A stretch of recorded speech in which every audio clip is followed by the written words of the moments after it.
Dans Matthieu, le chapitre 28, à partir du verset 16 jusqu'au verset 20, il nous a dit ceci. Les 11 disciples se rendirent en Galilée sur la colline que Jésus leur avait montrée. Dès qu'ils l'aperçurent, ils l'adorèrent, mais ils ne surent que penser. 18. Alors Jésus s'approcha d'eux et leur parla ainsi. J'ai reçu tout pouvoir dans le ciel et sur la terre. Allez donc dans le monde entier, faites des disciples parmi toutes les nations, parmi tous les peuples. Baptisez-les au nom du Père, du Fils et du Saint-Esprit. Et enseignez-leur à obéir à tout ce que je vous ai prescrit. Et voici, je suis moi-même avec vous tous les jours jusqu'à la fin du monde. Il avait déjà en tête que le ministère devrait continuer, mais pour que le ministère continue, il fallait qu'il y ait des gens qui soient dévoués à cela. Il fallait qu'il y ait des gens qui soient conquis à cette cause, et il fallait des gens qui soient prêts à souffrir comme lui, il a souffert. Parce que quand on parle du ministère, on ne peut pas dissocier le ministère de l'évangile avec la souffrance.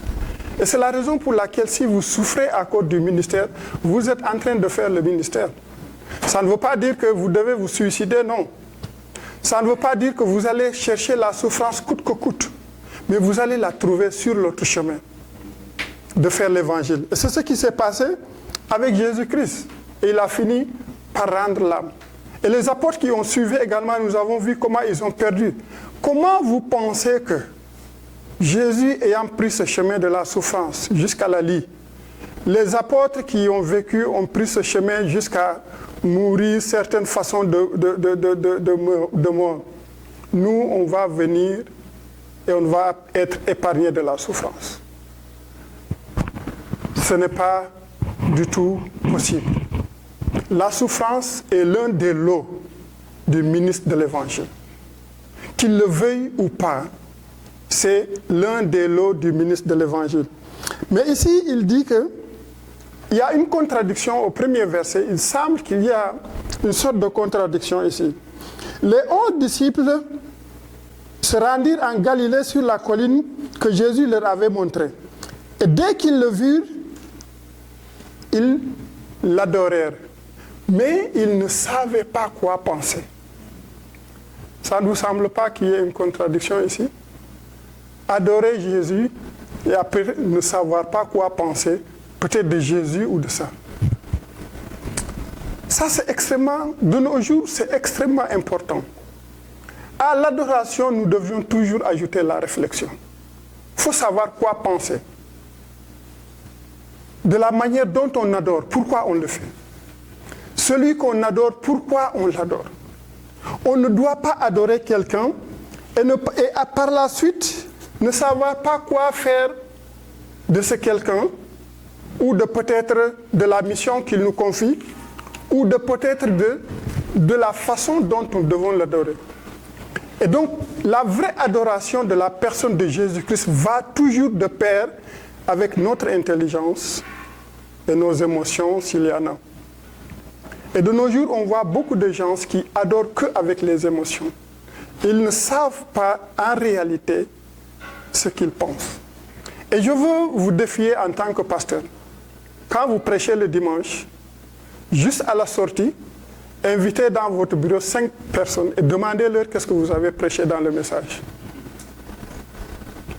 Ça vous donnera une idée que oui, les gens vont s'extasier dans le truc, mais pendant la prédication, quand ils sortent, tu leur demandes quels sont les points clés de la prédication. Ils sont incompétents à vous le dire. Ce n'est pas un problème pour vous? Si. Et donc c'est à nous de travailler maintenant l'intellect de ces personnes.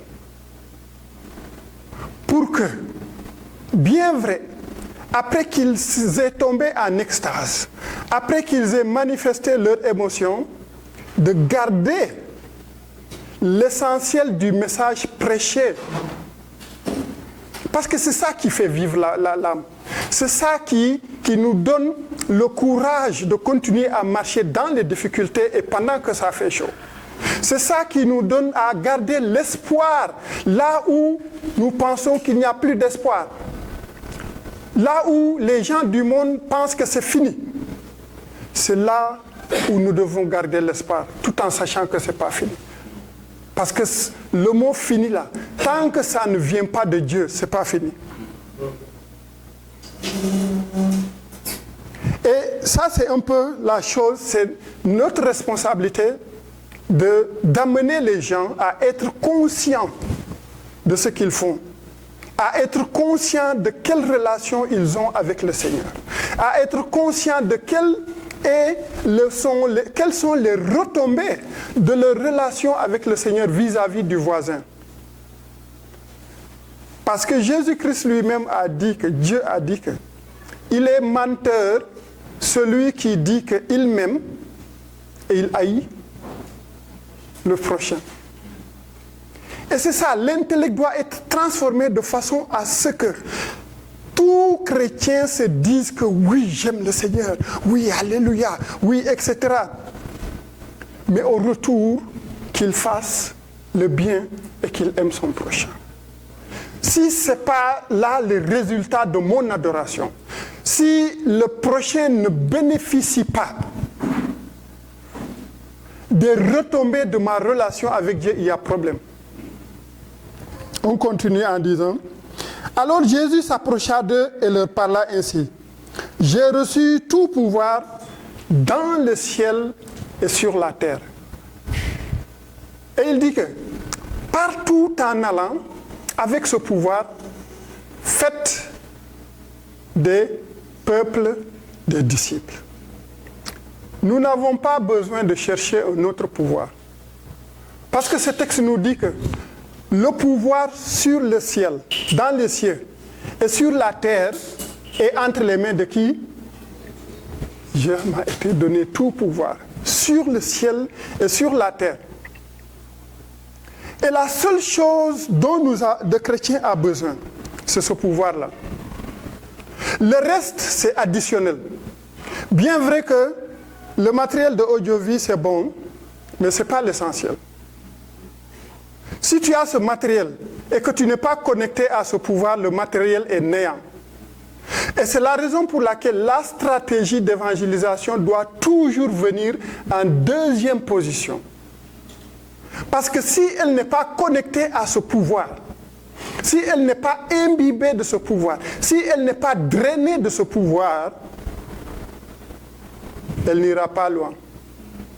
Et ce pouvoir, quelqu'un le détient et il nous envoie avec ce pouvoir. Et c'est la raison pour laquelle partout où tu peux être au fin fond du Sénégal et que tu es connecté à ce pouvoir, tu peux faire l'œuvre de Dieu. Ce n'est pas le matériel qui fait l'œuvre de Dieu. Ce n'est pas la stratégie qui fait l'œuvre de Dieu. Ça aide, oui.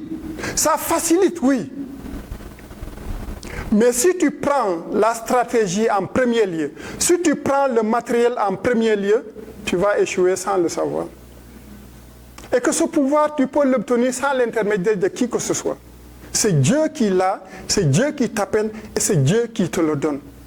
Et maintenant, l'autre problème maintenant, c'est comment en tant que serviteur de Dieu, cette portion de puissance que j'ai entre mes mains, comment je dois la gérer? Est-ce que ça peut être source d'orgueil? Non, ça ne doit pas. Ce n'est pas ton pouvoir. On te l'a affecté pour une mission. Utilise ce pouvoir simplement pour cette mission. Celle de délivrer les captifs, les orphelins, ceux qui sont dans le besoin. Si tu utilises ce pouvoir pour dominer sur les autres, tu ne connais absolument rien de ce pourquoi tu as ce pouvoir entre tes mains. Si tu utilises ce pouvoir pour t'enorgueillir, pour penser que c'est toi seul, tu ne connais absolument rien la valeur de ce pouvoir. La valeur de ce pouvoir n'est pas pour oppresser les gens, mais pour enlever leur fardeau. Et c'est seul l'évangile qui peut enlever le fardeau des gens. C'est seul, tu n'es qu'un maillon dans la chaîne. Parce que si tu ne le fais pas, le propriétaire du pouvoir peut reprendre son pouvoir et l'affecter à d'autres. On a vu une parabole des gens qui ont été confiés différents talents. Tous les deux ont fait leur job, ils sont venus avec du résultat. Le troisième, apparemment, que je pense que c'était un Sénégalais, il est revenu vers le Seigneur avec le dialogue. Tu sais, moi je savais qu'avec un discours éloquent, le Seigneur n'a pas besoin de votre éloquence. C'est lui qui vous a fait la bouche, non? Il n'a pas besoin de votre éloquence. Il a besoin que vous mettiez en pratique, que vous exerciez le pouvoir qu'il vous a donné pour accomplir l'objectif qu'il s'est fixé. C'est de faire de toutes les nations des disciples. Et ça, c'est seul le pouvoir qui peut le faire, avec ce pouvoir. Maintenant, comme je l'ai dit, il faut connecter à ce pouvoir tous les autres matériels d'audiovisuel ou tous les autres matériels d'autres, etc., pour arriver à un résultat correct. Mais si on ne le fait pas, on pense que c'est moi, ou on pense que c'est mes diplômes, ou on pense que c'est le matériel que j'utilise, ou on pense que c'est la stratégie, ça ne marche pas. Et c'est la raison pour laquelle ce matin, j'aimerais que nous réfléchissions tous à comment utiliser ce pouvoir et le connecter au matériel ou aux brochures ou aux livres que nous allons avoir ce matin. Les livres ou le matériel ne viennent pas avec la puissance. Ils n'ont pas la puissance. La puissance, c'est celui qui t'a appelé. Tout pouvoir m'a été donné sur le ciel et sur la terre. Avec ce pouvoir, allez et faites de toutes les nations des disciples. Il n'a pas dit avec ce pouvoir, dormez. Et il dit partout en allant. C'est-à-dire dans tout ce que nous faisons. Partout où nous sommes, nous devions faire les choses de façon différente. Nous devions démontrer la différence de par notre comportement. Parce que la première vie dans laquelle cette puissance doit travailler, c'est la vie du porteur de l'évangile. Si la puissance ne commence pas par travailler dans la vie de cette personne, et que cette personne pense qu'il faut simplement déclarer la puissance pour que ça arrive, ça ne marche pas. Elle doit d'abord avoir son effet sur nous. Et ce fait sur nous sera visible avec les autres qui sont autour de nous. Et c'est eux-mêmes qui vont commencer à se poser la question, mais toi là, pourquoi tu ne fais pas ceci? Pourquoi? Et quand une évangélisation est basée sur la réponse à des questions, elle devient très facile. Parce que vous avez piqué le désir de l'autre qui veut comprendre. Et quand quelqu'un veut comprendre, son esprit est ouvert. Quand quelqu'un veut comprendre, il va faire de l'effort.